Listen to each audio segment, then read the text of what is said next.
Oh damn, this is gonna make it on the bloopers. Oh shit. We're gonna... Hey everybody, welcome back. Today we're back at it with another video. If you like some of the content we've been pushing out, please like and subscribe and cue that intro.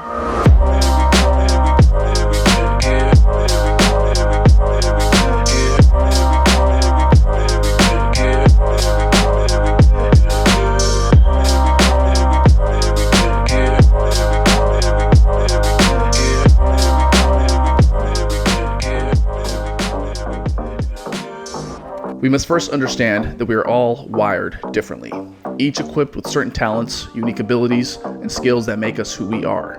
For many, it ends there. They are who they are, nothing more, nothing less, meaning that they fail to realize who they can become.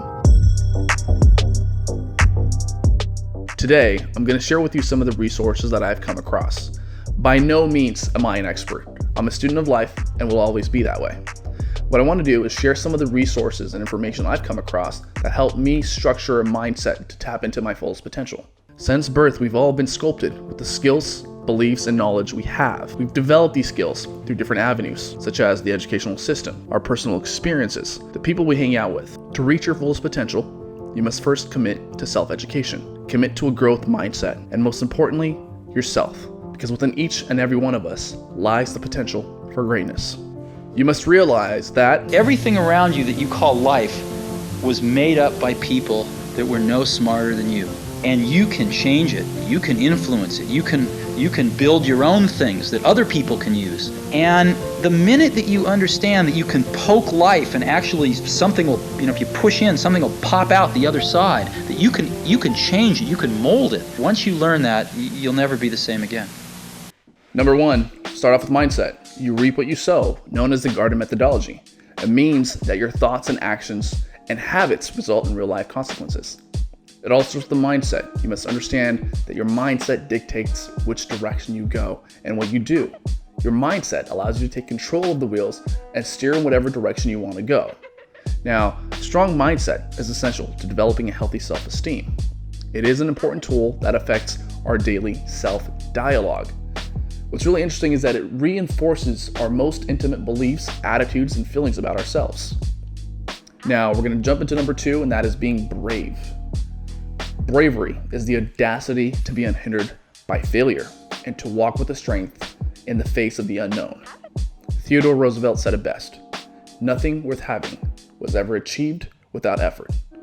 Now, in order for us to achieve our wildest dreams, we've got to be daring, we've got to be brave, and try and fail.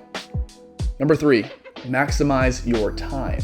Everyone knows that time is finite. We're all given the same 24 hours in a day, and how we spend it determines everything about who we'll be tomorrow. Now, here's one thing that I've learned. If you slept 8 hours a day until the age of 60, you know you'd have spent 20 years of your life asleep? Yeah, I know. And this is why sleep and I have a love and hate relationship. Let me share with you one of my favorite videos by Steve Harvey. Rich people don't sleep 8 hours a day. That's a third of your life. It ain't but 24 hours in a day. You cannot be sleep 8 hours a day. You can't live in LA and wake up at 8 o'clock in the morning. It's 11 o'clock on the East Coast. The stock market been open 2 hours. They already making decisions about your life and your ass was asleep. On to number four, and that is committing to your goals. Denzel Washington said it best. Dreams without goals are just dreams, and they ultimately fuel disappointment.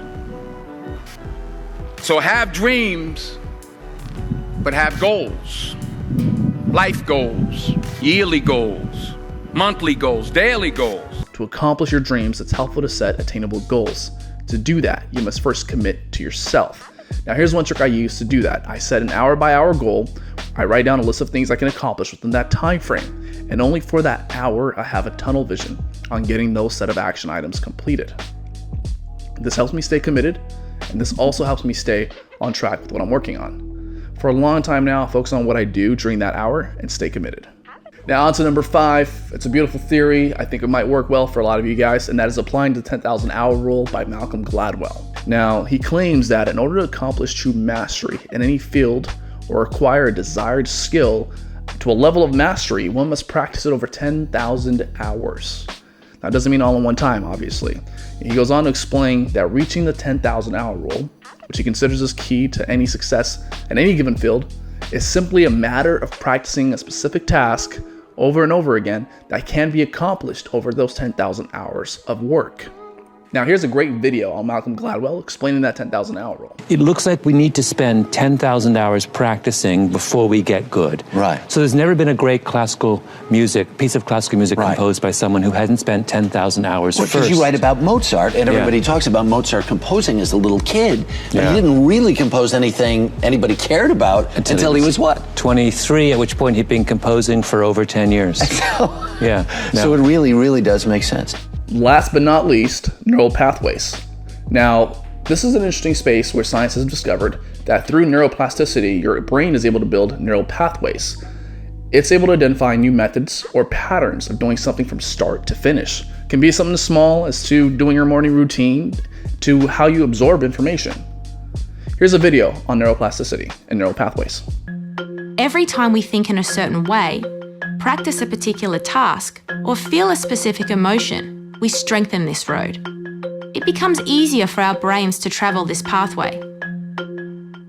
Say we think about something differently, learn a new task, or choose a different emotion. We start carving out a new road. If we keep travelling that road, our brains begin to use this pathway more, and this new way of thinking, feeling, or doing becomes second nature. I'd like to leave you all with this.